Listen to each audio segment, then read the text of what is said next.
Hotep, my brothers and sisters, hope all is well. Good evening, my brothers and sisters. Hotep to you. Oh, okay. Might tune in yet. Hotep. Queen Amori in the house. Brother Shakari in the house. Hotep, brothers and sister, Queen and King. Yes. Mandala. How to the people. Yep. You know how Wednesday could be. But we going to get in anyway. Ashe. Queen Regina in the house. Hotep Queen. Mandala. Yes. Power to the people. We're going to play some music.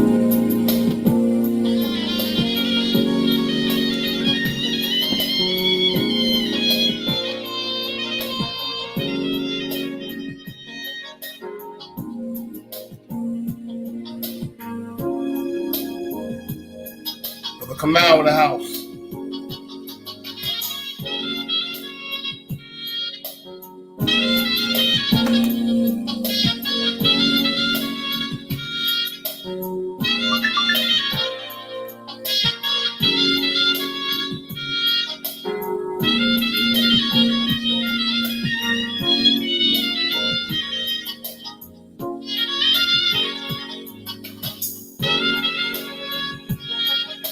Ideally.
King Kiamu.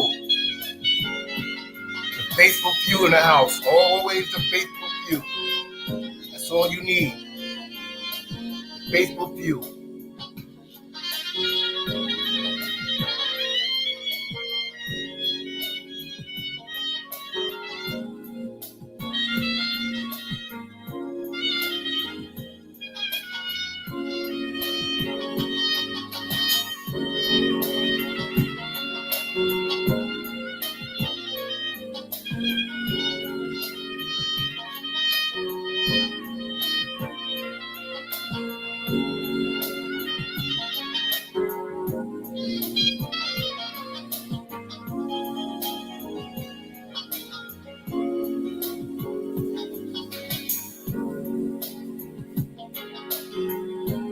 Yes, yes, yes. Ashe.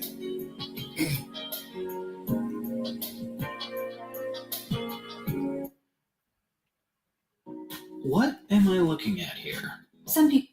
Okay. I guess it was getting too good and the commercial wanted to come in. I greet you in our ancient Kemetic language, ancient African language, Hotep. Hotep, my brothers and sisters, HOTEP means peace. When a brother or sister say Hotep to you, you reciprocate and say Hotep to you, my brother and my sister, or my sister. We welcome you on this evening to the SCS, aka Scripture and Cultural Study of the God in Action Ministries Spiritual and Cultural Center, family, village, gang, tribe, you name it. And when you tune in, brothers and sisters, you are a part of what we are and what we do. Ashe.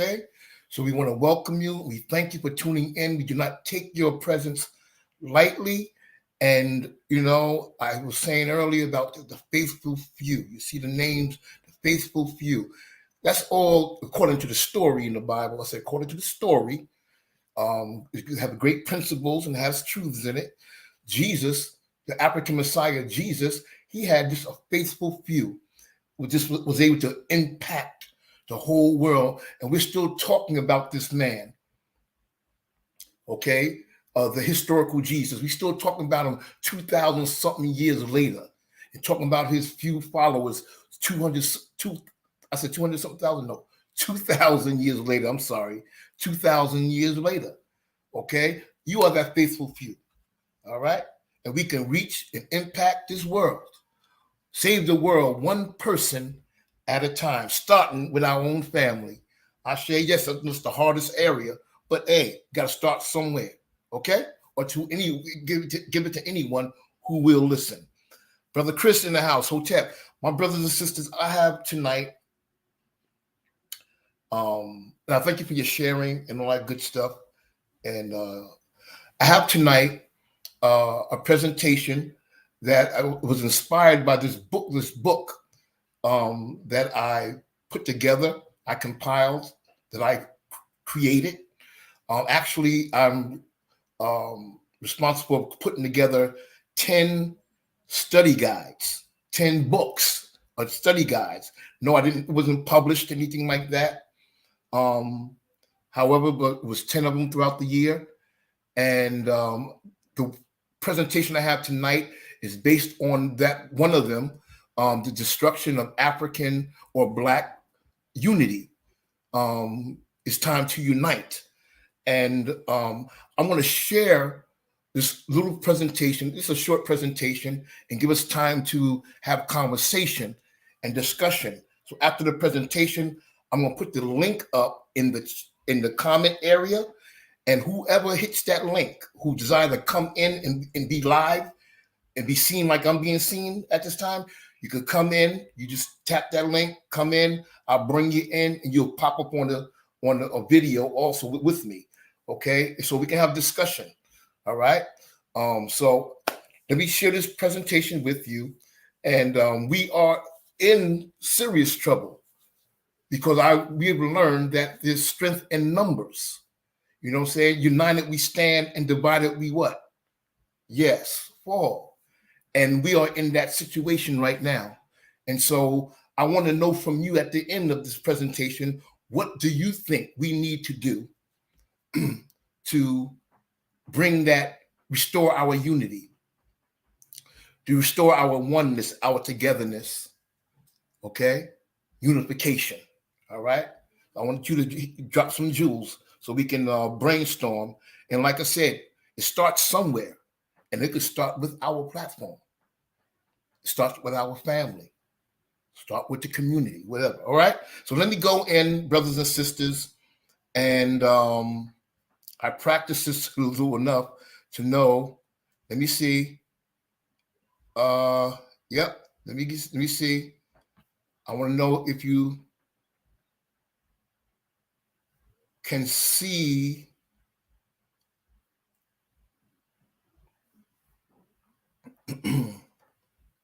I believe that you can see that. Could somebody give me a hotep if you can see that?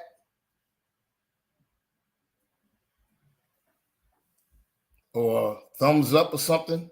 Yes, sir. Okay, good. We can see that. Good, good. Here we go. I'm getting a little better with this. Got it. Ashe, ashe. All right. Now, what we're going to do, brothers and sisters, we're going to go through this, share some information, and then we're going to have dialogue. Fair enough? All right, good. You make sure that we on, so I don't be bugging out on nobody. Oh, we good. All right. So the topic today, brothers and sisters, once again, we welcome you. Topic today is the destruction of African unity, the destruction of African unity. And we don't want to just deal with the problem. We want to find some solutions.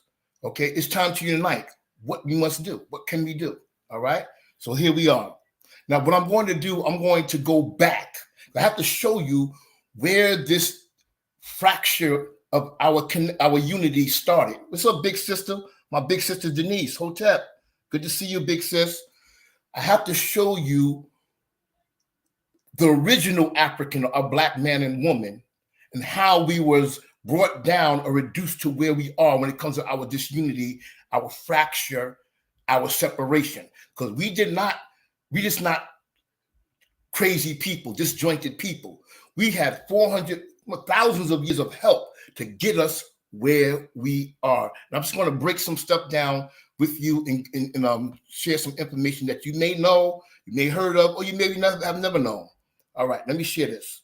Okay, now one thing about African civilization, when they talk about Egypt, ancient Egypt, they're talking about ancient Africa. What they try to do is separate it by calling it Middle East or some crap like this. It's Africa, okay, or Etebalon. All right, the white man came in and he renamed it Egypt. All right, so make sure that you understand that. So the Africans, or the Africans or ancient Egyptians, they were a civilized people. They were a progressive people. They wasn't a stagnant. It was progressive. It was an organized and unified people, right? And you can see here on the screen how the brothers or our ancestors are standing unified, right here. You see my arrow right here, right? They're standing unified, standing with their left foot forward. Your heart is on your left side. So therefore, left foot forward means they will trample over any evil that tries to stop the heart or your life from moving forward. Okay? So therefore, also in this, these are original artifacts or statues found in museums or still in the ancient Africa, ancient Egypt. Here we find the military over here. They also standing in unison, oneness. Here you see the king and queen standing in unison. Okay, you can't have a king without a queen. You can't have a queen without a king. And they have equal respect for each other. They were not threatened by the power of the black woman. Ashe? So I just want to show you where we come from. All right, our ancestry, the bloodline. Okay? Now, at one time, Egypt was separated. It was, keeping the word separated. It had a north and a south, right? And this brother right here named Narmer, Pharaoh King Narmer, right? He was responsible, it was Upper Egypt and Lower Egypt. He was responsible, King Narmer was responsible of bringing those two lands together, unifying those two lands in the year 3100 BC, 3100 BC, right? Now, once again, he was the one responsible of uniting Upper Egypt and Lower Egypt, bringing these kingdoms together because he understood the importance of uniting, merging, and connecting people power. All right? So you want to deal with that. You want to connect with that. Now, this is right here, these are ancient artifacts, ancient vases in museums.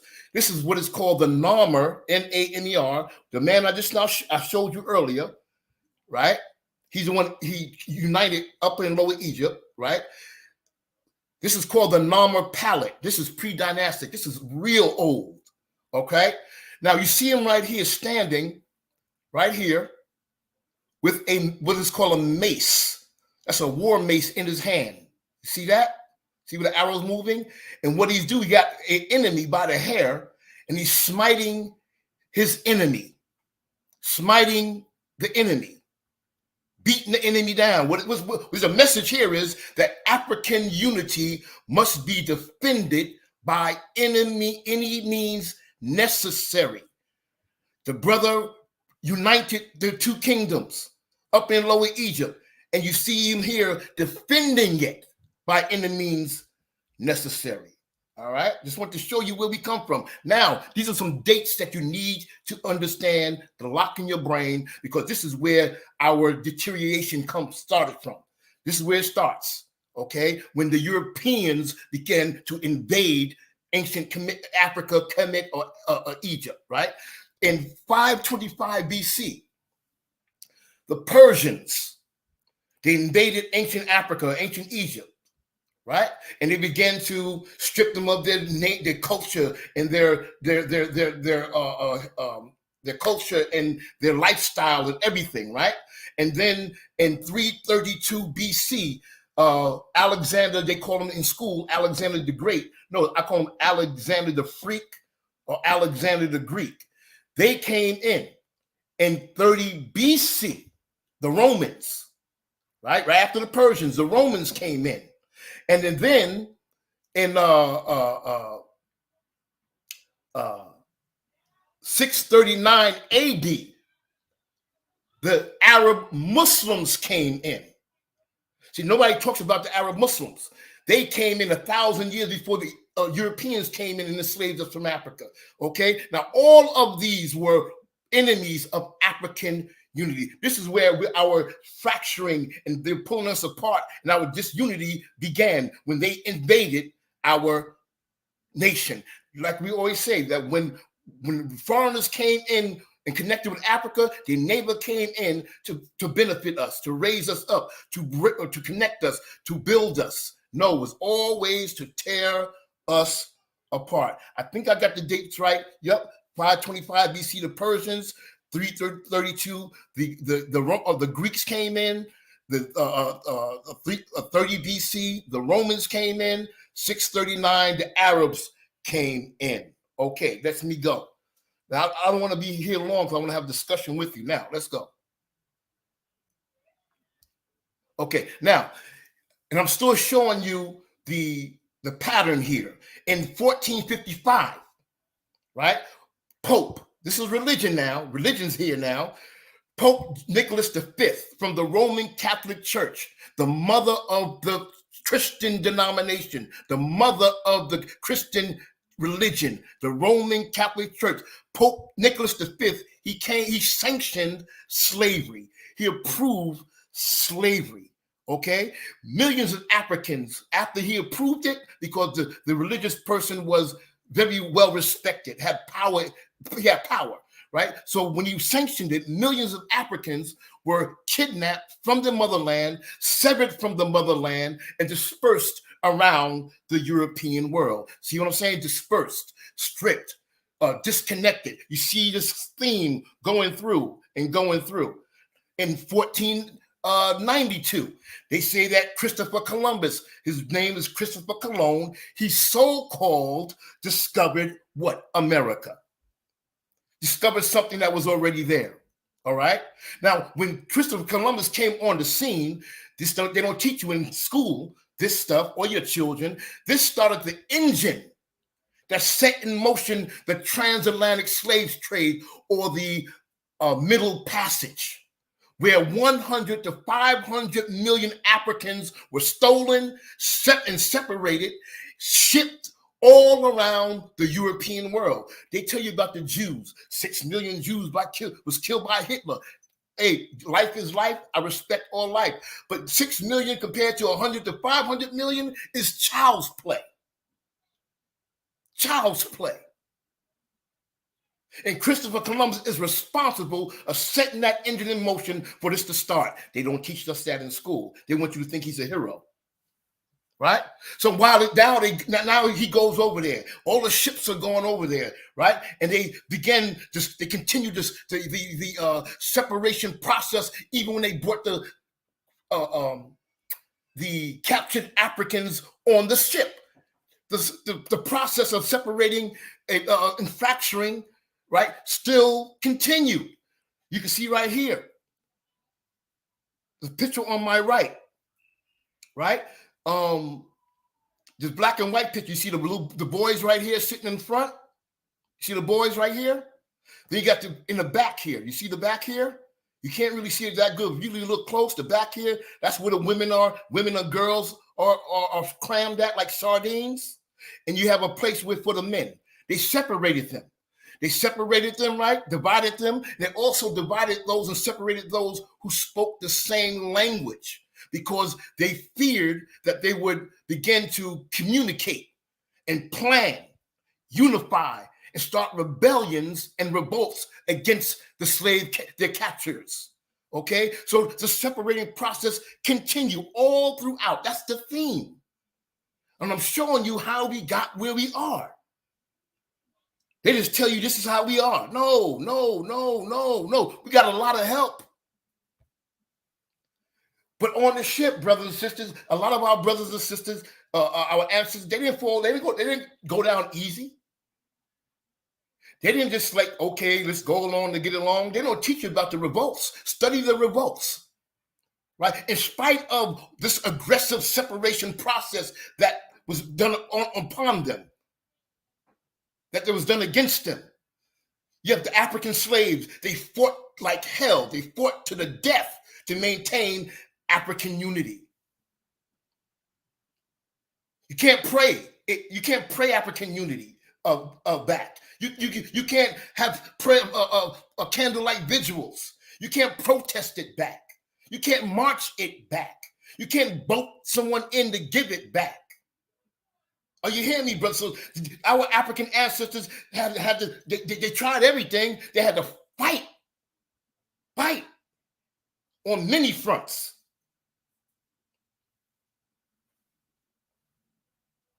To stop or maintain or keep their unity intact. You see them right here fighting on the ship? Yes. We moving, y'all. We're almost there. Now, we're going to show this the same thing, separation, right? Destroying the unity once they got off the ship, right? I showed you they were separated on the ship. Once they got off the ship, it was on the auction block. That's where they sold our ancestors, men, women, and children, right? When they were sold to the masters, right? Once again, the separating process continued. They started selling families away. You see right here on the picture on my left, right? You got a little baby. See this auctioneer right here, European? He got a little black baby in his hand. He's selling that little baby. These are the people who wants to see right here, slaves for sale. This sign right here. These are people looking around, want to buy slaves. And here's the baby they snatched from the mother right here. You see the mother pleading, please give me my baby back.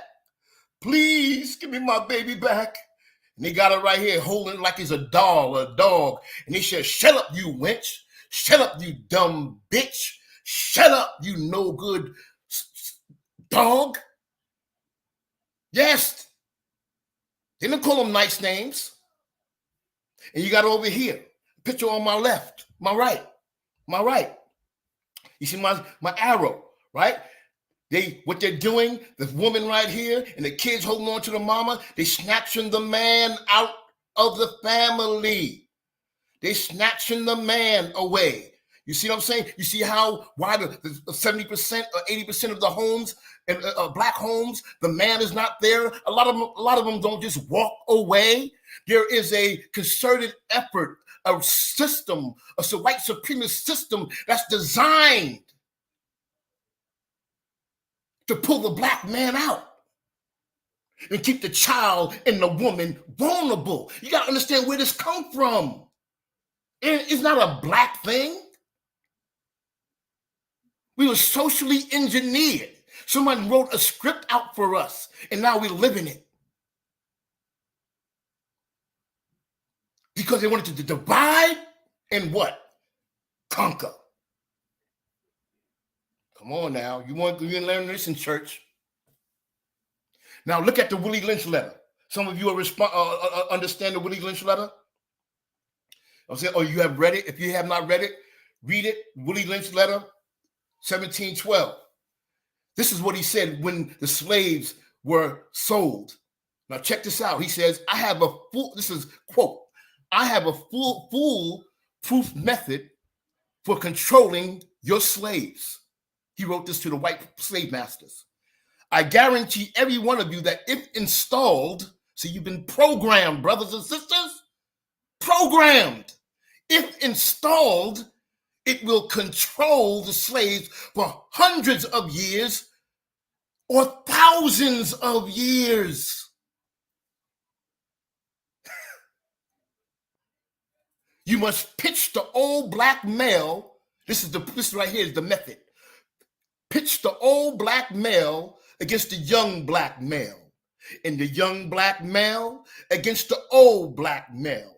You must use the dark-skinned slaves against the light-skinned slaves. You must use the female against the male, or the male against the female, or the female against the man, the woman against the man, or the man against the woman. What's going on today?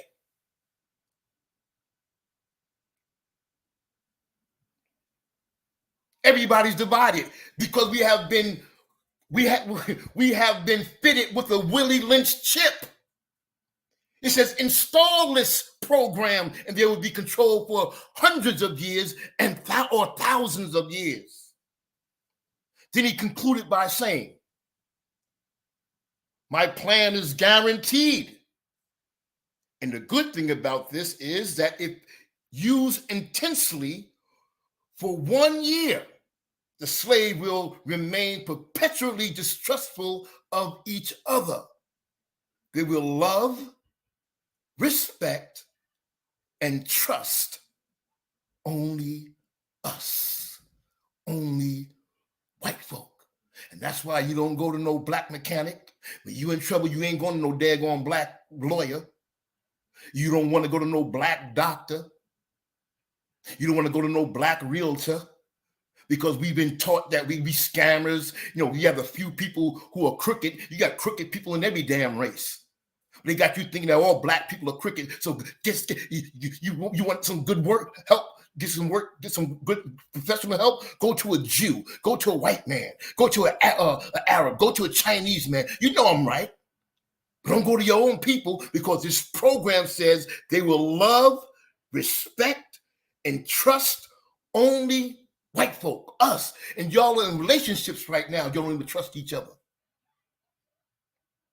Some of you don't even trust your own child. And your child don't even trust you. When I say you, I'm speaking in general. Because if it don't apply, let it fly. But you know what I'm talking about. Okay? So what I'm sharing, brother, this ain't no black thing, man. We had a lot of help from our so-called friends to get us where we are. Here we go. Now, this is another year that you have to keep in mind. The separation this is still the separating program, right? That started way back. I showed you where it started from, right? Here we come, 1884, 1885. It's called the Berlin Conference. The Berlin Conference. This is a time where Europeans came together to what? Divide Africa. What happened was they was all fighting and arguing about who want to take what's mine. I was here first. So what happened was they said, let's come together, let's talk. Because one thing about white folks, when they have problems, you know what I'm saying? At least they could come together. I may not like you, but we could come together and solve some problems where we all come out happy. Black folks, when we have a problem with each other, we don't talk to each other for years and don't solve nothing.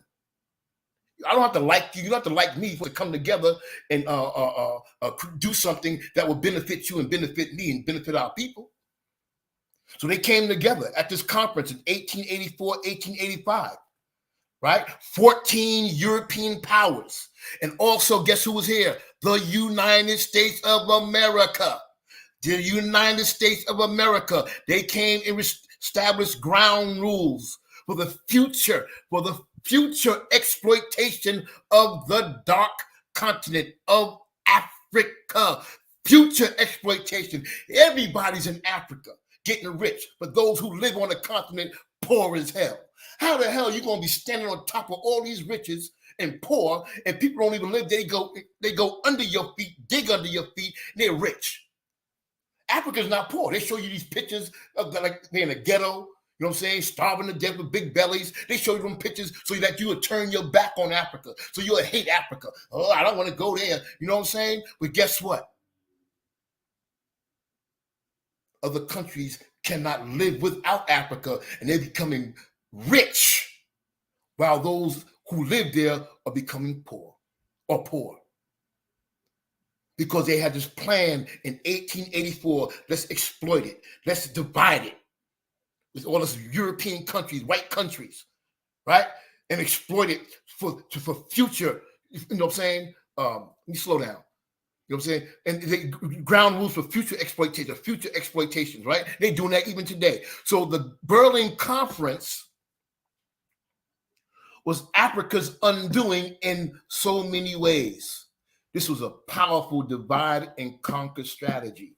The Berlin Conference. I bet you don't teach that in school. I bet you don't teach that in the Bible study or in your church.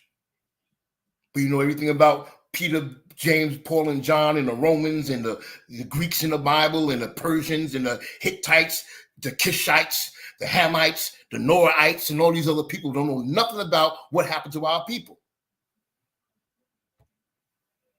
I'm getting there, y'all. These times we got here. Okay, now, anybody know or ever heard of the COINTELPRO? This is in 1924 to 1972, the COINTELPRO, the counterintelligence program set up by the FBI. At the time, J. Edgar Hoover was the man. He was the leader of this thing, this program, COINTELPRO, right? What would happen is the FBI would keep files on just about anybody who had influence on the people, on Black people. Revolutionary actors, they had their eye on them. Surveillance, revolutionary pro-Black musicians and authors and athletes, preachers and activists, right? The FBI would keep monitor them, surveil them, follow them, write files on them, right?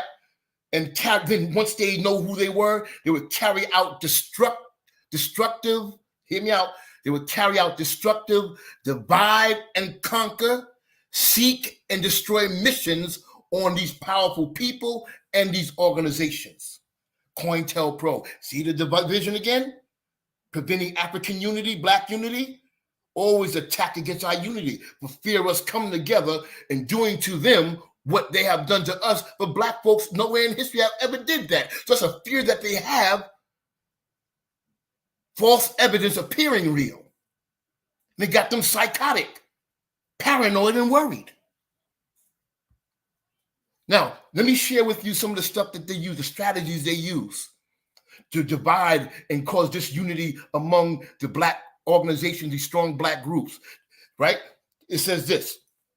They would send in their field officers or the agents, right?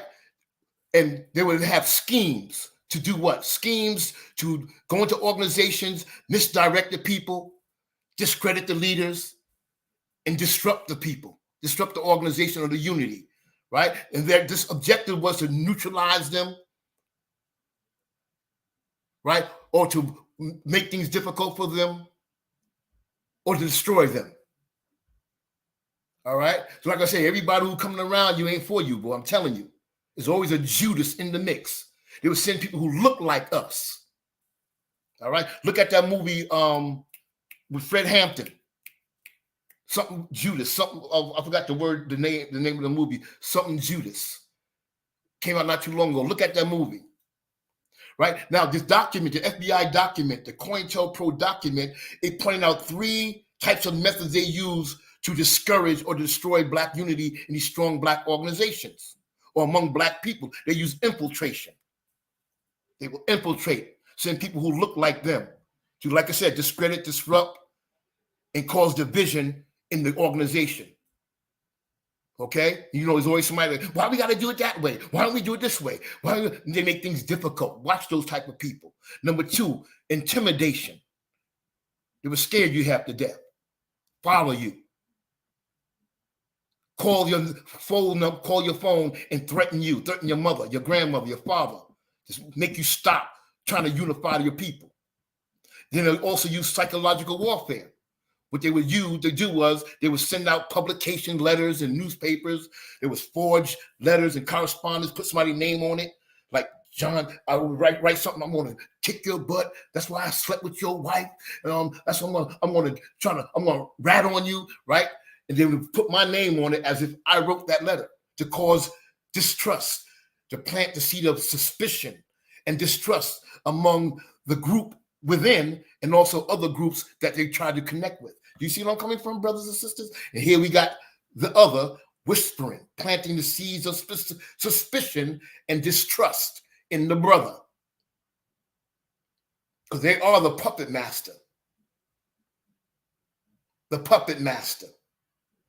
And the brother right here is the collaborator and also the victim. You're getting something out of this, brothers and sisters? I hope you are.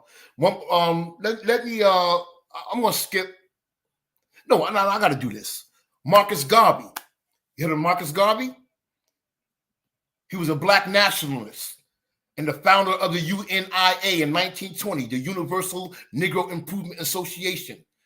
Right? What his mission was, what he did was he sought to infuse among black people a sense of unity, a sense of community, and a sense of group feeling and oneness. This brother right here, Marcus Messiah Garvey, was a master unifier, master at unifying the people. And the government knew it, so the government discredited him. That's their method. Discredited him, turned his own people against him. Right, set him up, and they end up deporting him. You know what I'm saying? Out of the country. And in so doing, they destroyed the largest and most successful unified black movement ever set up in America, the UNIA. See the theme: destruction, destroying unity. Don't want black folks to come together. Divide and conquer. You see, is this not a black thing? You see, we got a lot of help, y'all.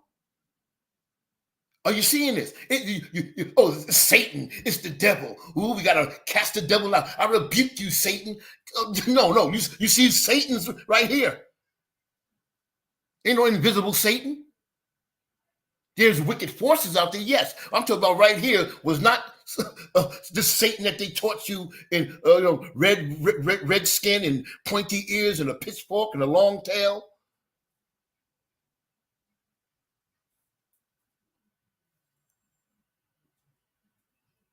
Can't rebuke this in the name of Jesus away. Believe that. Or the name of Allah, or the name of Moses, or whoever, or Abraham. Okay, now, here we go. We're going to look at this, brothers. We're almost there. In the 1960s,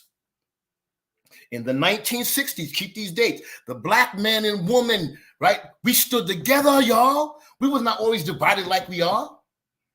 The black men and women stood together through the civil rights struggle and the fight against racism, white supremacy, injustice, segregation, etc. We were unified. We wasn't against each other. We were unified. Well, how do we end up here? Hear me, y'all. Did you ever hear of the women's liberation movement?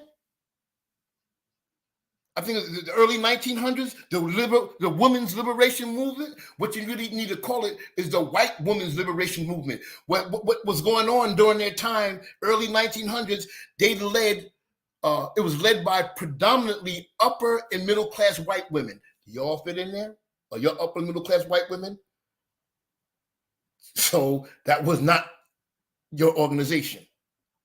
But a lot of women is in this feminist movement, right? And what they would do was they would demonstrate because their white man they kept them oppressed. kept them down, kept their foot on their neck. So one day this rose up. So they started demonstrating and marching for the right to vote, right? The right for the same economic or the same pay that they got, the right to work, and the right for political equality, as their white men had. They wanted to be equal. So what they did was we said, we need some more people. Remember, this is the white woman's fight against her white man. And they said, we need some more people to help us. So they began recruiting black women. I showed you earlier that the black man and woman was vibing together. The black man didn't have his foot on the black woman's neck. She didn't have to demonstrate for equal rights and voting rights and political rights and all these different things. She didn't have to, you know what I'm saying? She didn't have to protest against us. But what the white woman did against her man, so she started getting recruiting black women to beef up her movement, to beef up the fight. And in so doing, brothers and sisters, my sisters hear me, the black man and woman's relationship has never been the same. The black man's relationship with the woman have never been the same. Why? Because the black woman began picking up the same attitude against her black man that the white woman had against her man. Scripture says evil communication corrupt good habits. You hang with somebody long enough, you start picking up their ways. That was their fight, black woman. Now look at the picture on my left. You see them marching right here, right? Now, picture on the right. You see?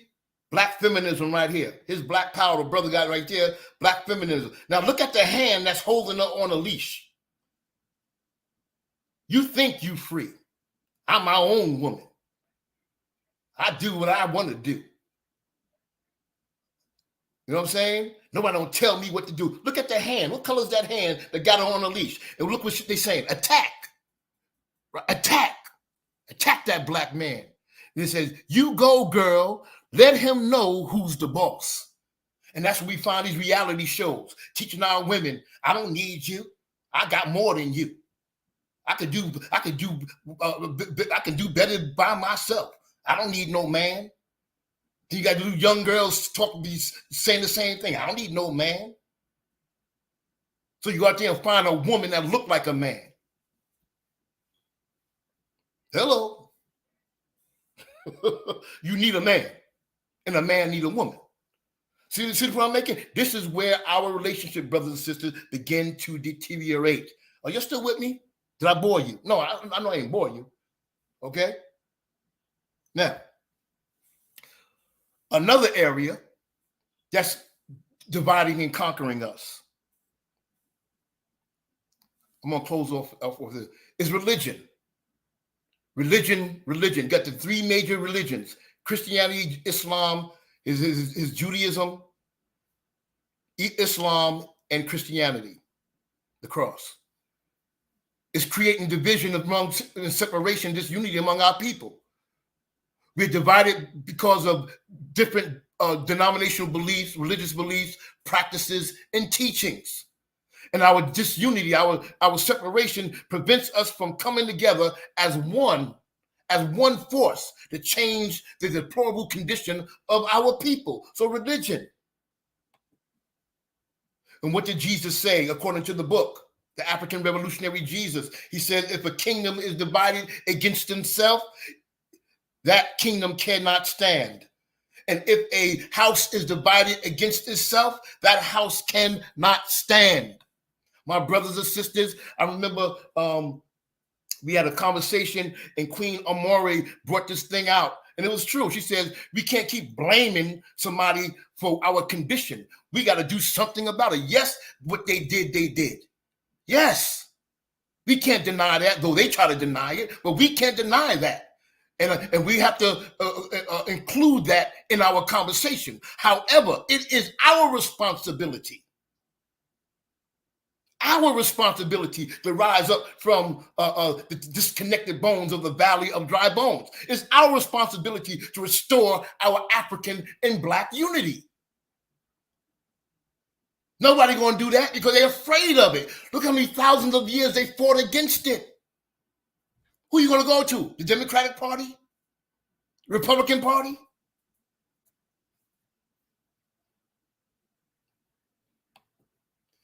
I believe King said this. Says we must learn to live in harmony, in unity, or die together as fools. Did you hear that? And the Honorable Elijah Muhammad from the Nation of Islam. Strong man. They want us to turn against. Okay, he's transitioned now. And Minister Louis Farrakhan is his spiritual son and the leader of the Nation of Islam now.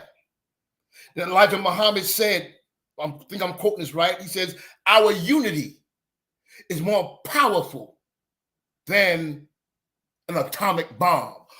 Boom! There we go, brothers and sisters. I wanted to, that's the presentation. I know we got a short attention span. I ain't talking about you. That was a short presentation just to show you where we was unified at, how we was reduced to what we are today. It's not a black thing. We got some help, y'all, and they still got this program set up to keep us divided, divide and conquer. Now that we see what the problem is, now we have a better chance of coming together, organizing, planning, you know what I'm saying? And all these different things to try to start the process of restoring our unity. Ashe? Ashe.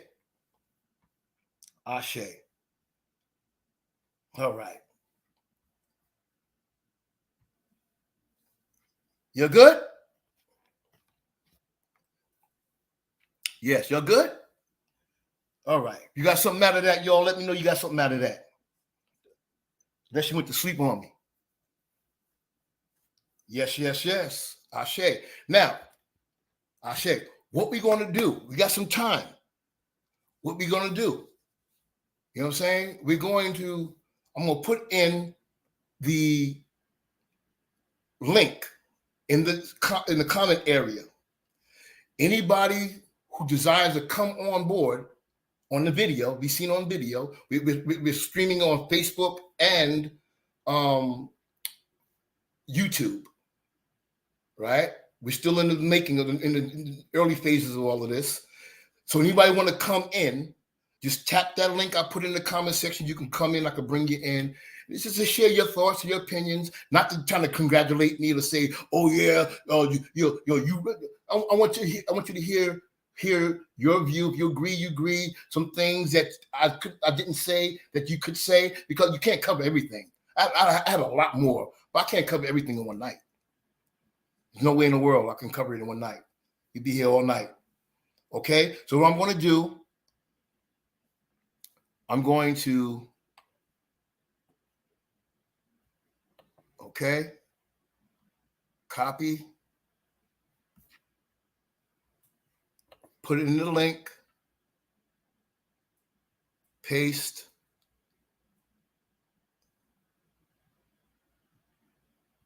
Okay, I think that's correct. Yep.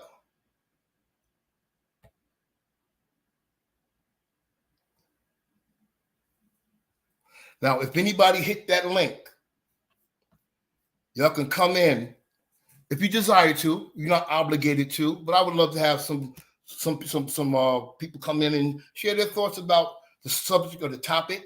I know I hit on certain things. I want to hear your spin, your not your spin, your truth, or what you think we can do to rebound from what happened to us and what is still happening to us. Because I tell you one thing, religious folk, that answer that you give in church, what do we need? All we need, if they don't just had Jesus, or if they only just had read the Bible, or if they just had Allah, or if they read the Quran, or if they only just joined a certain religion. No, it ain't like that. Nah, ain't no one answer like that. So I want to hear some of y'all views and what you think that we can do. Everybody scared? Now, maybe you coming in, maybe he's taking time to come in. All right. I ain't gonna say scared, but you'll take maybe, anybody want to come on in. You get this opportunity now.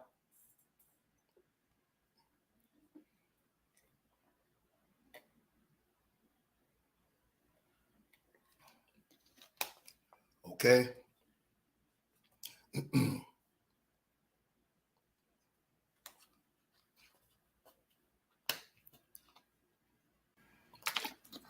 Somebody coming in. Brother Ty Beatty coming in. Let me 1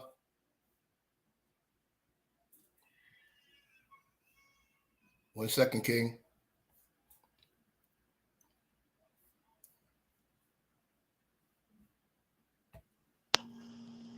Ashe. Ashe, Hotep.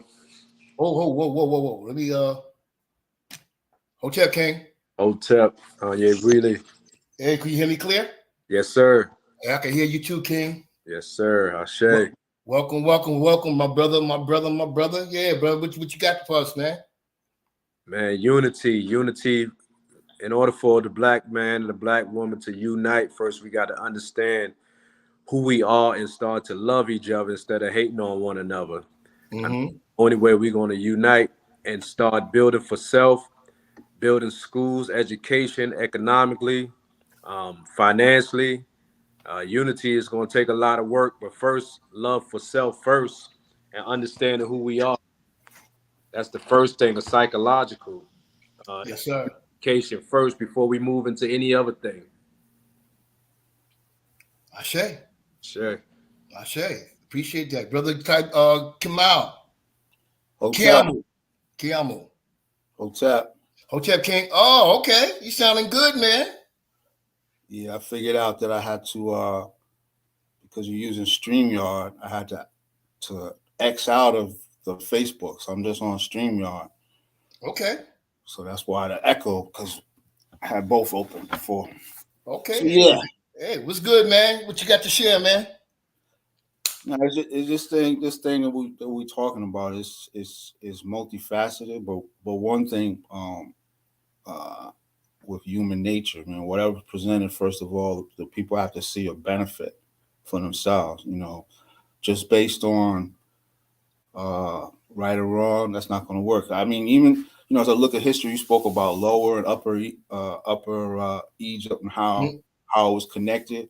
Mm-hmm. What it all had to do with, the king you was talking about was a master in tying together the politics, the economics, the health, and all those things that people would need. So it was desirable for the lower and the upper to come together. That was just one little thing that I've seen. Mm-hmm. You talked about Marcus Garvey, same kind of thing, and everybody was active and working towards things, and they could actually see a benefit or coming together. That's one side of it. The other side of it is, as much as we are, as hard as human nature, but we're also entrenched and in camp in different views and ideologies and things like that we just don't work with each other. We don't work with each other. This brother don't speak strong enough. This brother speak too strong. And therefore the work don't get done. And the two people can get past those kind of things, and see what it is, you're just going to have multi-layers of division. And there's no way that you're going to upend a power structure, because that's really what people are talking about. That's why I say it has to be a benefit. What's the benefit if brothers are in power? What's going to be better? Mm-hmm. What, better that the boot's not on my neck, but I can't feed my family? Nah, I ain't gonna run with that. And that's part a key thing too, because we're talking about power or politics. Really, you don't have to say race. It's politics. It's about power and control. We talk about we for all these years we've been subjugated. We have all these tricks and all these things. We got a boot on our neck and things like that, so we don't have any control. So now you're talking about taking your power back and uniting and getting control. But when you do that, those who in power, what's going to be different? Because you could look at a lot of countries and examples where governments or things have been changed, and then when it's changed, the people who were involved in it, just the regular people, they stand up and looking like, yo, this dude we put in here, he worse than he's just as bad or worse than what we had before. Mm-hmm. So those are just some of the things that we have to navigate through. You know, I just, for me, I just find, you know, that's what we do a lot of, man. We can't see that we're saying the same thing. I mean, to the silliness of it. If a brother say a Black American, you know, and another one say I'm African American, they can't vibe together. One say I'm African American, and another one or another one say I'm African, and somebody say I'm African American. I mean, just in the language, there's like a undercurrent right there. Yes, sir. You know what I mean? Yes, sir. It's just so, I don't know. Yeah, and it's sad to have to put sometimes to put up subjects of, like I'm talking or putting up like a subject. I got to put African / Black because some people don't want to be African. Then you got somebody who say Black. I don't want to be Black. You know what I'm saying? So it's sad that we have to do that. However, I have a question. And I want you to answer this first. Do you have something to say before I answer the question? Ask the question, Brother Tybidi? No, sir. Okay. Is there any queens still on who like to come on and share your views? This is not a debate. We're not debating. We're not going to question anybody or challenge anybody. We just dialogue. Is there any queens? I got no problem with queens. Okay. I'm not a just male dominated thing here. Got any queens? You are welcome to come on in, hit that link. Do y'all think, and like what you said, it's going to be a difficult task. It's going to be a very, very difficult task because egos are in the way. Like you said, the Willie Lynch chip, in that program, 1712, he says that we're going to install this thing where they're not going to even trust nobody, each other. They're just going to trust and love only us. It's going to last for hundreds of years or even thousands. And so there we have that. So when we come together trying to unify, these things kick up. But however, I'm going to ask a question, but when we go buy a house or buy a car or go buy a bicycle or something, you're working with somebody, you're negotiating with somebody. You know what I'm saying? You're planning, you're making a plan, you're discussing or something, you know what I'm saying? You're doing some paperwork or something. And I end up getting my home or my car or whatever it may be. So we have what it takes to negotiate and sit down and talk and plan to get what we want. But when it comes to ourselves, you know what I'm saying? That's the issue, as it was being said. So, yeah, brother. Well, like, I guess what I'm driving at too. Hold on, no, Brother Tybidi. Oh, okay. I'm sorry, sir. Yep. Hotel, Yeah, man. Hotel, Pastor. Yeah, man. No, I didn't say anything. I was waiting for you to finish it. You said you was going to ask the question. Yeah. Oh, you brother. Okay, brother was going to. Let me ask a question first. So, do you think because of how much we've been working on for thousands of years to get us to where we are, and it's our responsibility to rise up from this, regardless of what happened to us, do you think it's too late? That's a question to both of you. But I'm going to Tybidi answer first. Do you think it's too late for us to come together? We just might as well just suck it up and just ride out our life the way it is and just keep it moving. I wouldn't say it's too late. I just think that there's a lot of work to be done. And as you identified earlier, that when you have to say African/Black or African/Latino, whatever, the first thing people has to begin to identify themselves as true Africans first. We have to stop trying to integrate with everybody else. As you know, I mean, the Chinese doesn't try to integrate with us. The Italians doesn't try to integrate with us. So Black people, the Caucasian Neanderthals don't try to integrate with Black people. So in order for Black people to start, first we got to, like I said, psychologically, we got to start identifying ourselves as true Africans. Start researching who are we as Africans first. then we have to stop trying to join other ethnic groups and start joining one another. So I don't think it's too late. I just think there's a lot of work to be done.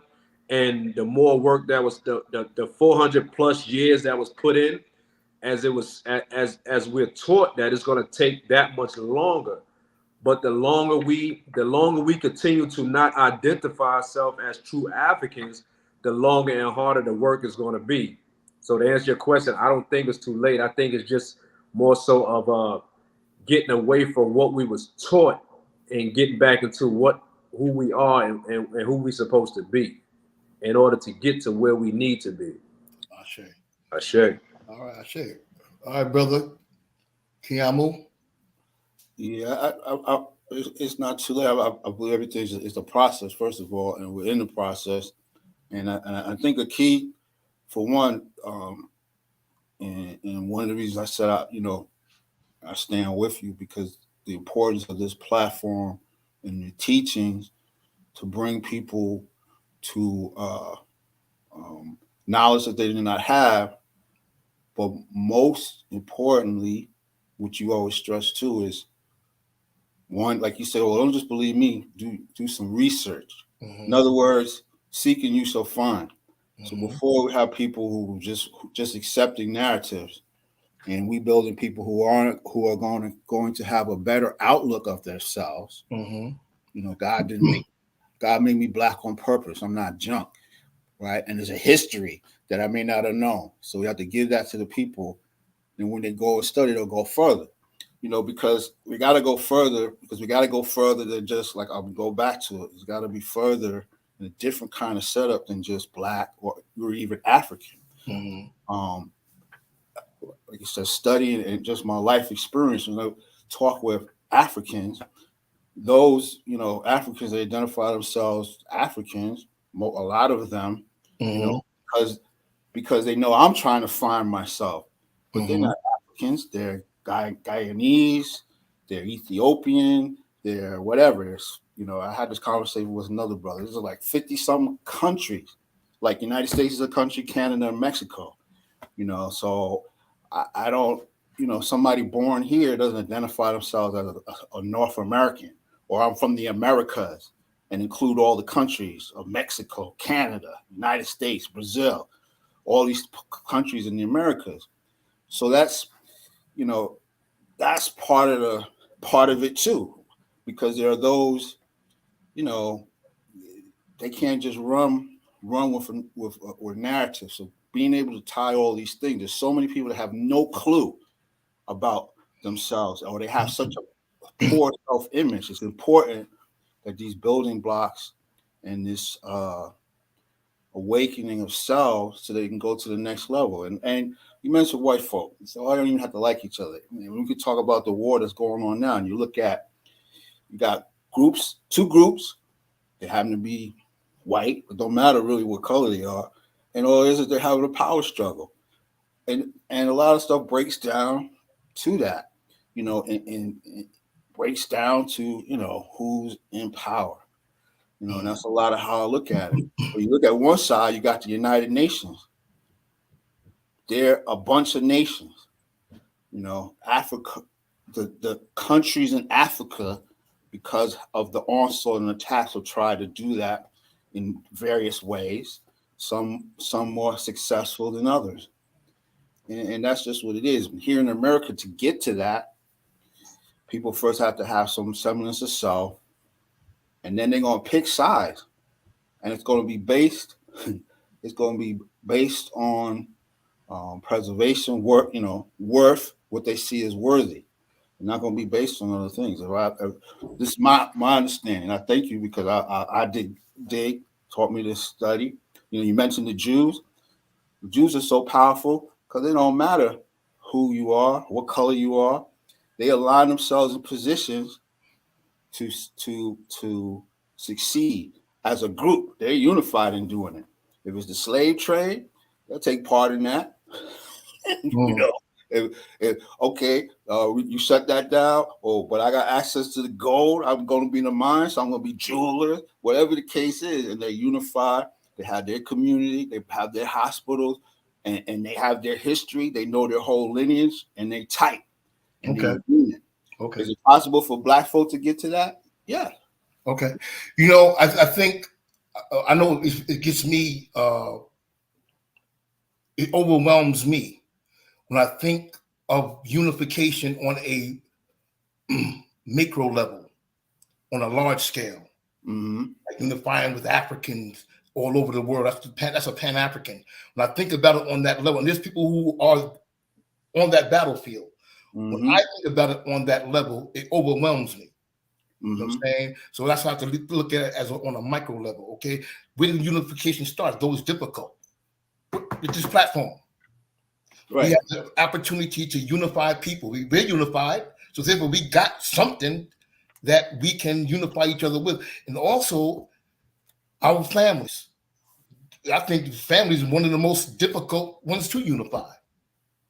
You know what I'm saying? And I think we can learn a lot from. This is the point. We can learn a lot from not all these educated people and all these people who got these sociologists and psychologists. That's great. We can learn a lot. Maybe we should get the gang members to do a seminar because they unify, though they're disorganized. You know what I'm saying? And every man for themselves, but he's still like, I'm under the red flag, I'm under the blue flag, I'm repping this, I'm repping that, I'm repping the yellow and black. You know what I'm saying? I mean, they have that sense of being able to unify, because though they make a lot of them on the going in the wrong direction. And we going in the right direction and can't even unify because ego. Somebody's more intelligent. Somebody got more education. Or I've been around longer than you. Or I know more people than you do. I got bigger connections. You know what I'm saying? I'm well known and you not. I live in the suburb. You live in the ghetto. You know what I'm saying? So that's among these intellectual who are mostly in the position of leadership. These intellectual bougie Negroes and Negrettes. Tabby, what do you think, man? What's your spin on things? Yes, sir. You hit on point. I mean, it's too many. I don't know. I mean, you on point with that. I mean, I don't know where I could come with that. But yeah, people on an intellectual skill and not on the battlefield of regrouping, coming together.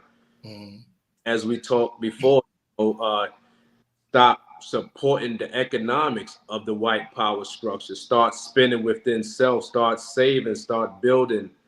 Start strategizing. You know, we are the number one consumers. First of all, we put too much money and effort into other people's structure and not our own. So it's work to do. You know, it's just a lot of work to do, and we got to start somewhere. Like I said, first we got to get people to understand who they are and where they're from, and in order to get to the next level, a person have to understand who they are first. We can't fight for and don't understand what we're fighting or who we are, you know.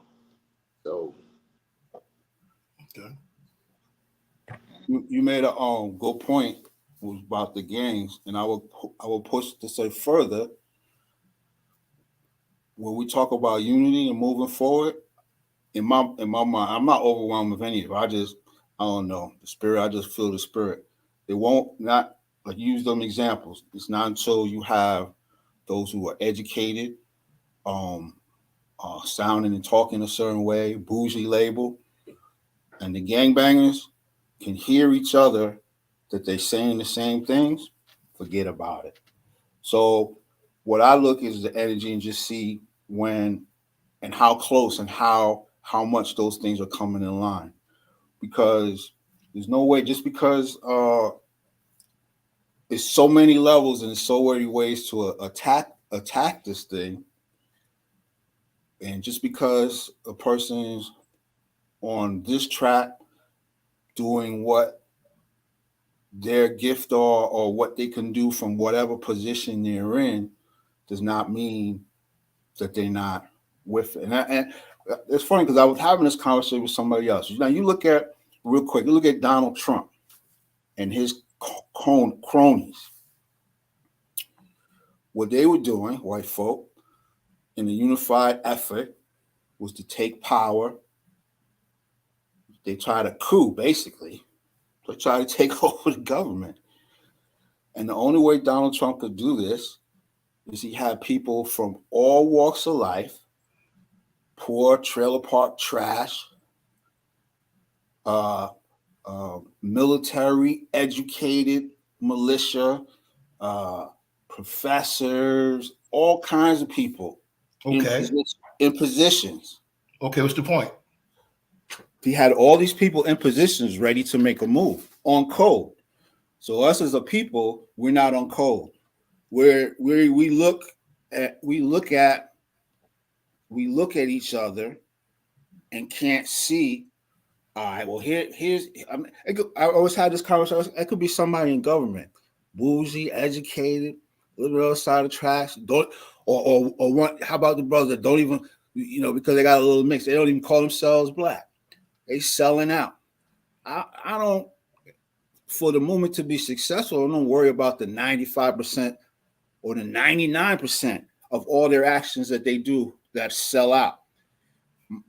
For the process to grow and for the unity to work, I got to focus on that 1% that I can get from that person who's in position to help facilitate the change. You mentioned Marcus Garvey.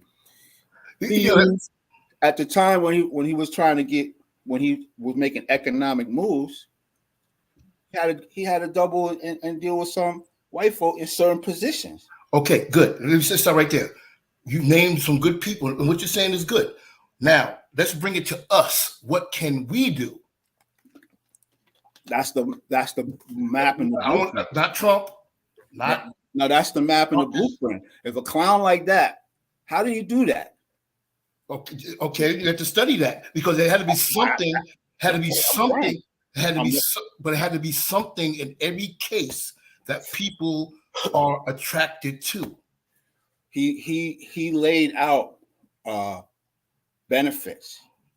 He laid out benefits so that a person in a trailer park could connect with those who were smarter than to understand more than that person in the trailer park. But he put that all together, and even beyond that, because like when you talk about war, a lot of people was just pawns in that whole thing. Okay. But the leaders and the structures, they didn't make no move. Trump couldn't have come out and did that until he had people in certain positions. And when he first got in office, he put people in more positions, and it's still working to this moment right now. And we are excluded. I see where you're coming from, but you know what? But it has nothing to do with his brother. Whoa, slow. We're not debating. This is not like a one-on-one conversation. I want to get other people in. I heard what you said. Right. Okay. All right. I appreciate that. I heard what you said. Queen Amari. Hotel Queen. I kind of get where Brother Rob is coming from because I kind of feel the same way, but I would word it differently. When you ask the question is, do you think that it's too late for us to come together? Brother Thabiti said he doesn't think that it's too late, but I disagree. I think it's too late because we as Black people, we have to work too hard to prove ourselves to each other. Always condemning one another or want to know if we are truthful about what we're saying, about where we're going. We just have to work too hard to prove ourselves to one another. And I think that the white people, they don't have to work as hard. Correct. They are willing to follow each other no matter what they're doing, no matter where they're going. And I think that's what Brother Rob is trying to say. No. Honestly, I got that 100%. He didn't say anything wrong. No. I wasn't. Well, I don't think. I'm not saying y'all said that. But no, I understood what he was saying.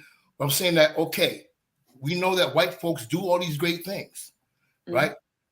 We are in this condition. We know ain't nobody gonna bring us out, regardless of what white folk are doing, no matter what Indians are doing, no matter what the Arabs are doing. We are in this condition. You know what I'm saying? What can we do to begin to unify, to be able to come up out of this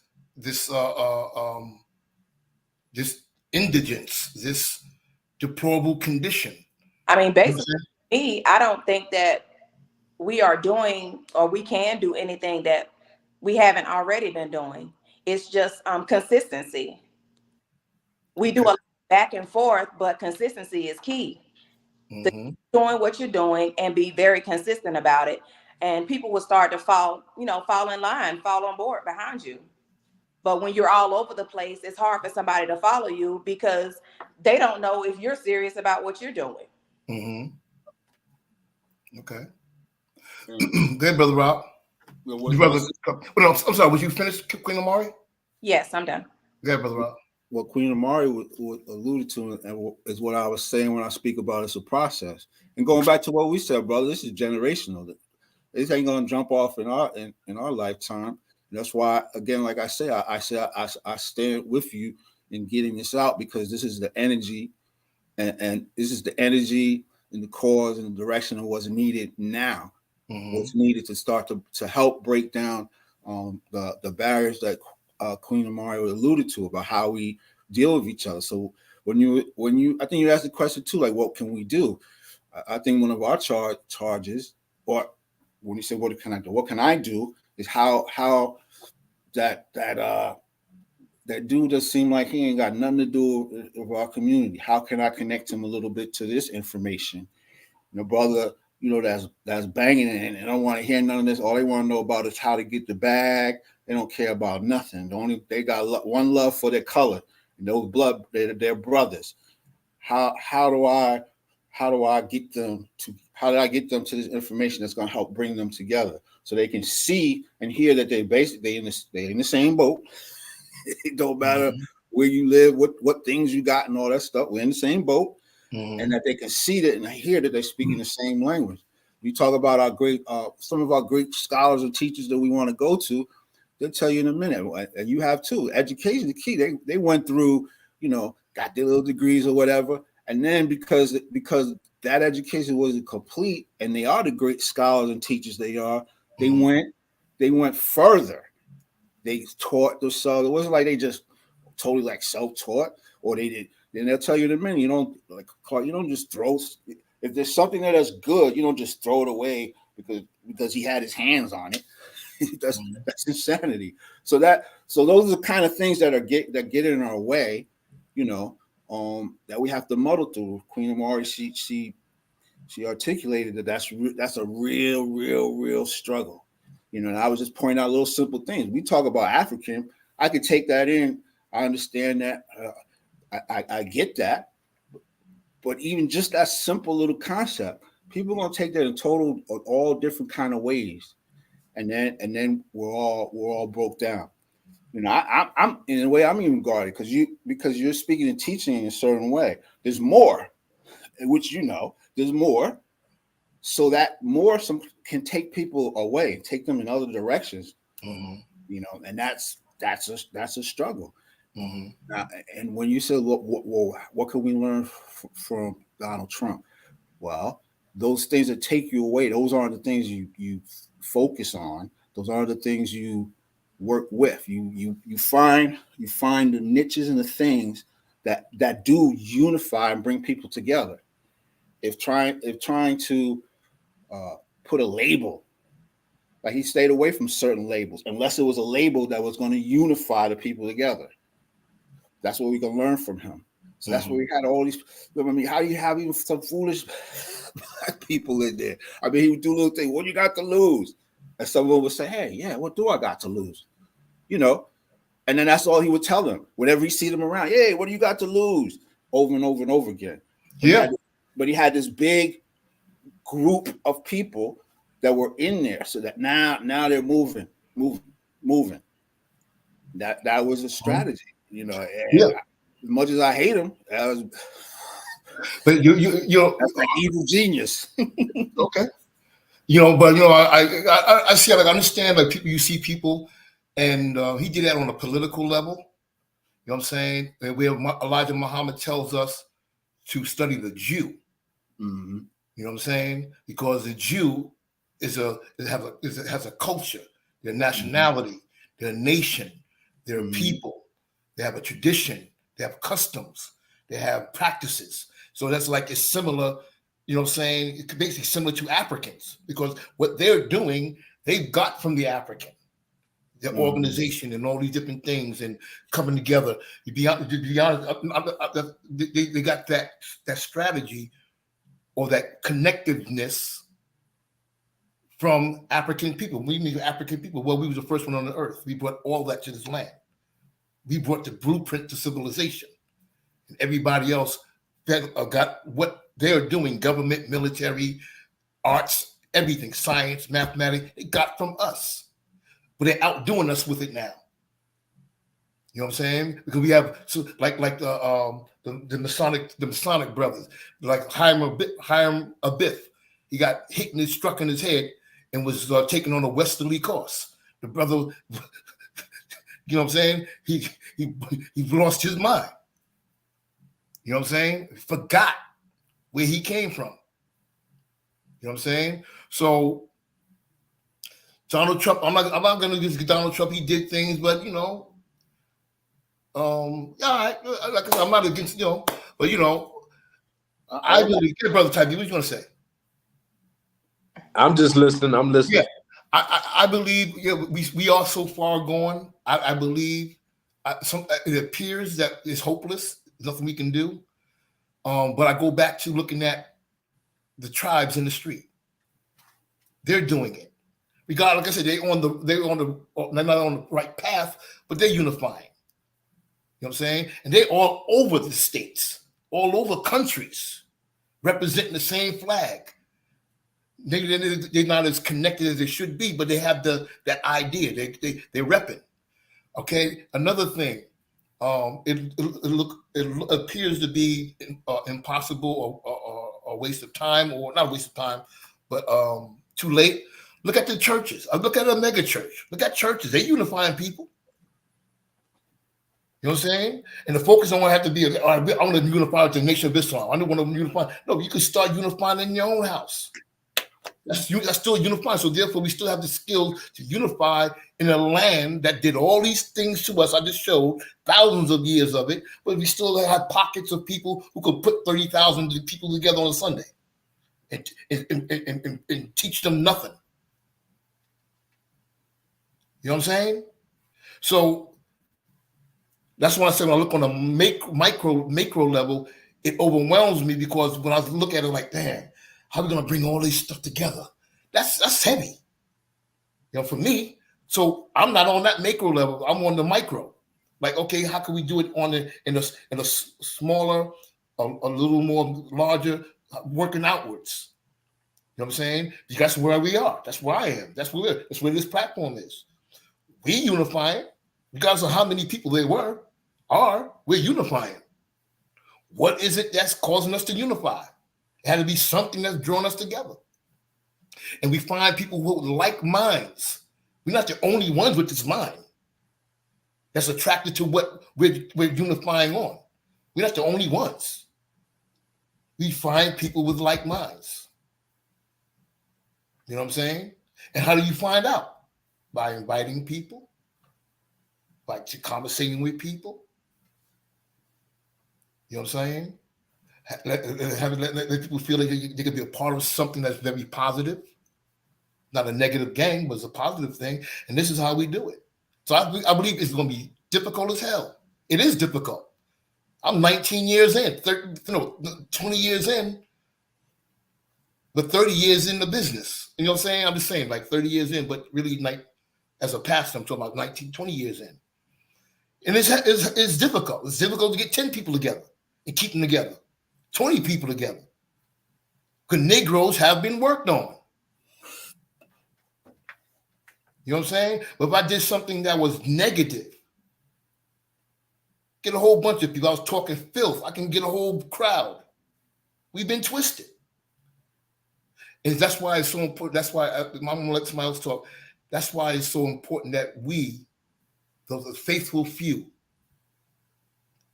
what I'm saying, continue and try to be that consistent people to bring some kind of morality, keep some kind of morality in the world. You know what I'm saying? Trying to save the world one person at a time. You know what I'm saying? Because we may not see that seed planted that we put in them grow while we even alive. All the seeds my grandmother planted in me, she said, I hope the God got them dead and gone, because I see the road where you going. I hope I'm dead and gone so I don't have to see it.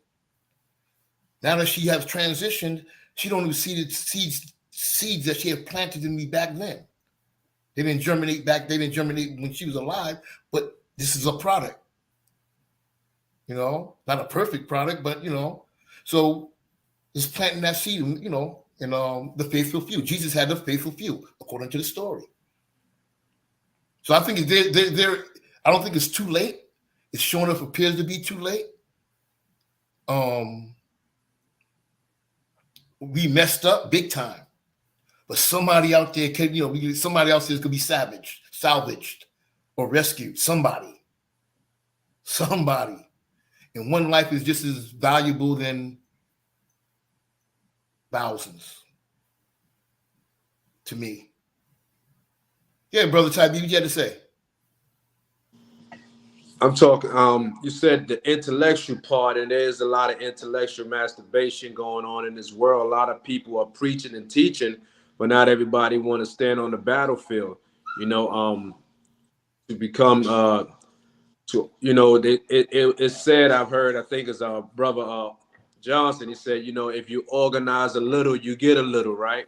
Mm-hmm. Organize none, you get nothing. Mm-hmm. You organize some, you get something. So people got to understand it starts with organization. A lot of people preaching and teaching, but they don't want to get on the battlefield. And the thing is, like we said before, liberation comes with a price. When we look at Marcus Garvey and Martin Luther King and Malcolm X, they understood that it's a potential of death, right? So they was willing, you look at Nat Turner, they was willing to die for what they believed in. They was willing to sacrifice. Black people only want to sacrifice for a moment, where you had King marching for, months, years, consistently. We as Black people only want to march for a week, and the white power structure knows that. After the march, then what we going to do? We go back to business as usual, as we talk, right? Mm-hmm. Support them economically, go back to the job. We don't build for self. We still eating from their hands. So they understand this. So as I say, liberation comes with a revolution. A liberated mind is a revolutionary mind. The point is, who's willing to die for what they believe in? And we are content where we at. We are content with the Jordans. We're content with a nice car. We're content with a good job. We're content with the white man's education. We're content because anything outside of that is a sacrifice. And majority of Black folks don't want to sacrifice. So would you say that those are the issues that's preventing us to unify? Yes, sir. There's two. We have the media, we have the news.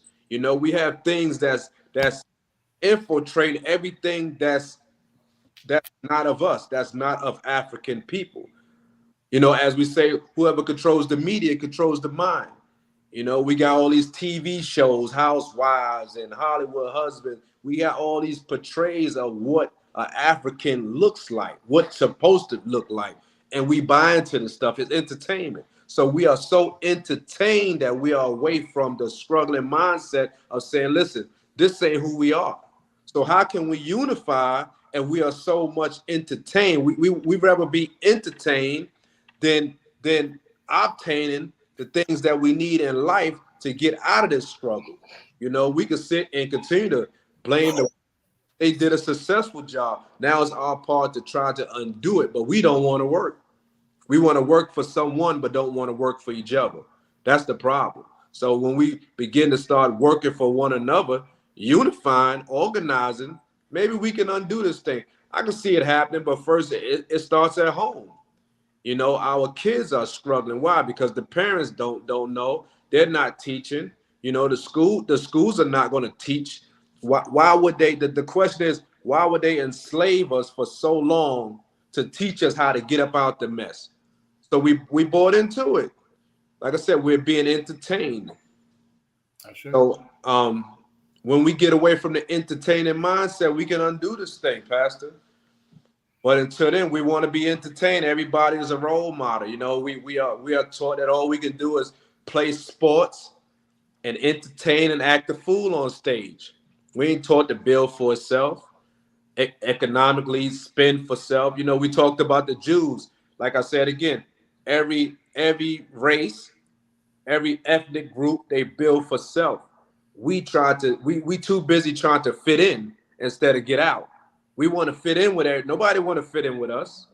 Nobody wants to fit in with African people. African people want to fit in with everybody else because we don't know who we are. The Jews know who they are. They know what they've been through. They understand it. The Caucasians, the ICE people, they understand. They don't want to go back to the Caucasus Mountain. They understand the struggle they've been through. So that's why they did what they had to do. And everybody understand their own struggle, but we don't understand our struggle. And then the ones that understand the struggle, they don't accept the struggle enough to want to get out of the struggle. They are content with the crumbs that we are being fed. Fed. All right. So unification got to come from organization. I say. And once again, that's why I gave us thousands of years of information, this snapshots of what was actually done to us. You know what I'm saying? It's not going to happen. You know what I'm saying? But you know, Brother Rob, I'm gonna let you speak, okay? But once again, like I said, I'm right with y'all. I don't disagree with anything anybody's saying. But you know, I still question, or I still look at it. Well, look at basketball teams. That's unification. You know what I'm saying? Look at sports teams. Look at baseball teams. Look at this and that team. I mean, unification. When they unify, they've unified millions of people. So it's doable, but it has to be something that's attractive. You know what I'm saying? And truth is not attractive to a lot of people. As you said, the truth is we have to unify and understand who you are. That's not attractive to a lot of people. And a lot of times we're doing our part because a lot of times we beat ourselves up because people are not responding. A lot of times we do our part, but the condition, what you were said, the condition of the people's mind. You know what I'm saying? They're not attracted. They don't want to hear that crap. They satisfied. You know what I'm saying? Just how it is. They accepted, accepted the plight. Your plight. Okay, Brother Rob, Brother Kiamu. It's a lot. I can't even. We just dialoguing. You know what I'm saying? There ain't no one answer. Yeah, it's just a lot to unpack. You know, a lot of things be flashing through my mind. I think of, like I said, it's just a process. I think of our our revolutionary brother Malcolm X and the different phases and the transitions in his life. You know, and at different points in his life, he was focused in different areas. He some things carried all the way through, but how he approached it or how he approached it and felt to fix it or attack it, changed as he went through the process. So on an individual, or like you said, a micro level, we're all going through that process, and on a macro level, we're going through that process.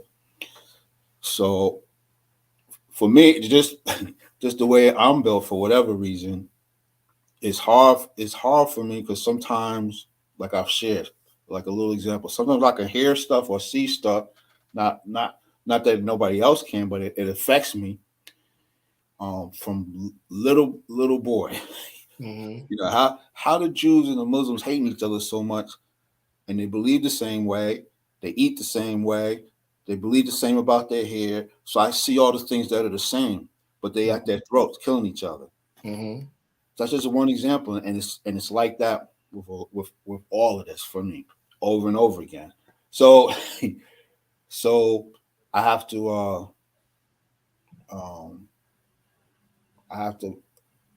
stay in the process, have faith with the process, and understand that as also I evolve, so are others. So is the whole.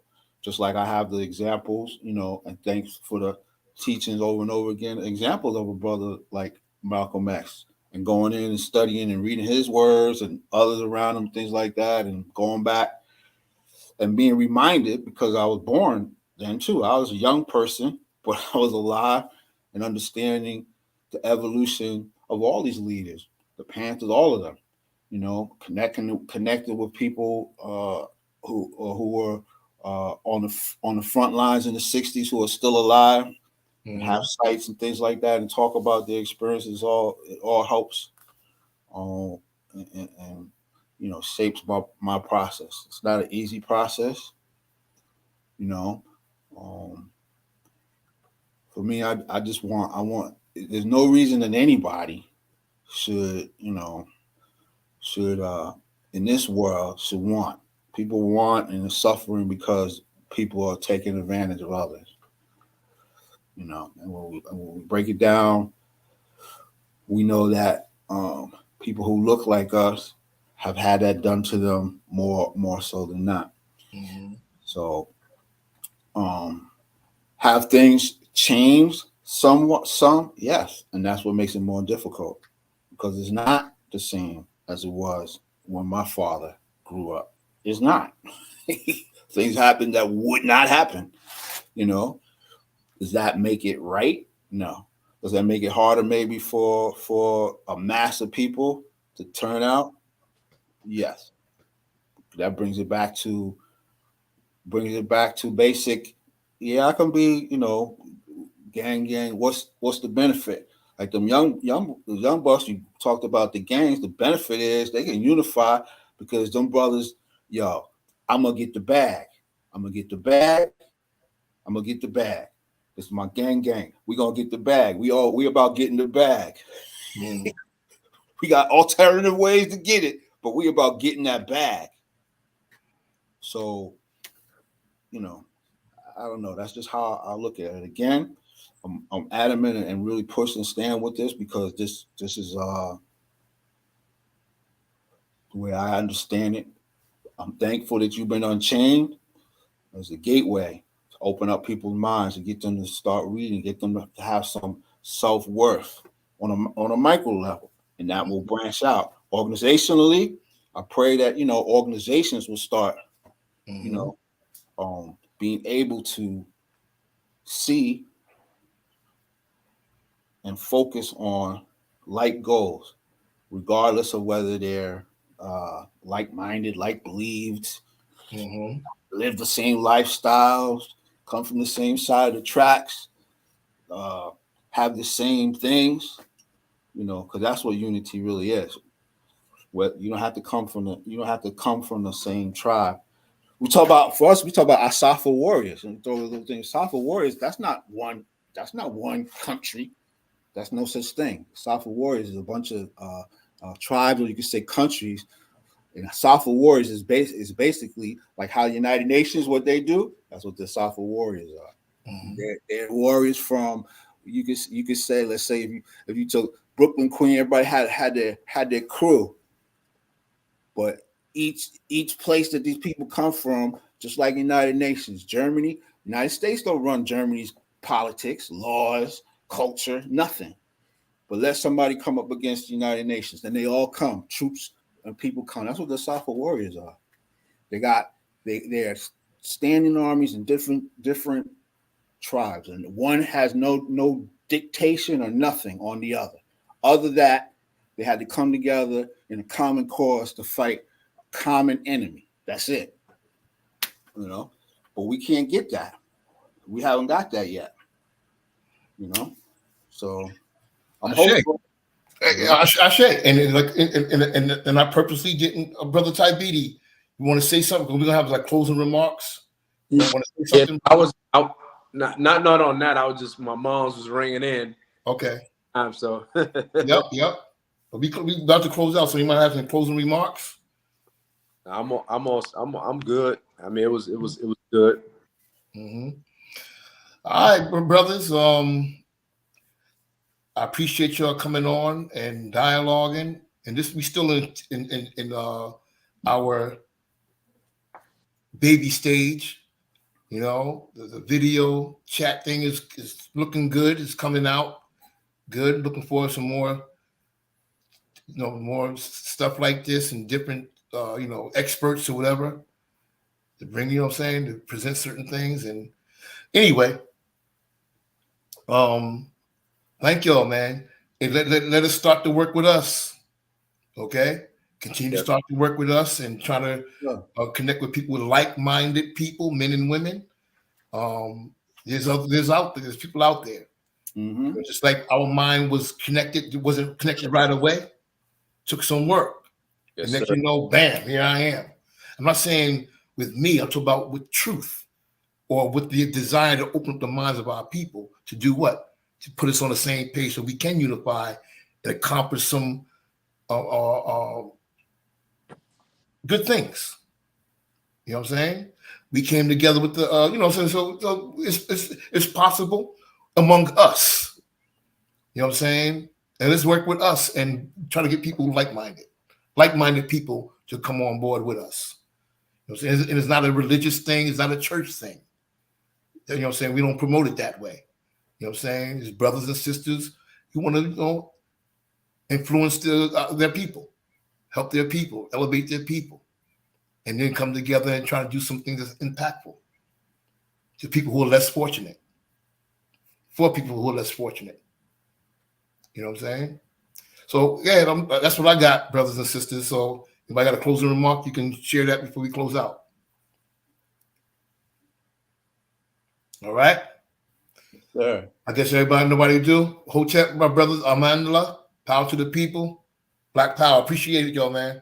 Yes, sir. All right. Hotep, brothers. Hotep. All right.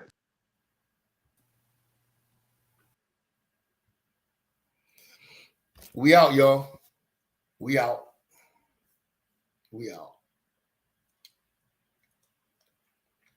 We out. We out. We out. We out. All right, y'all. See ya. Don't want to be ya. Amandla, power to the people. Melanated power.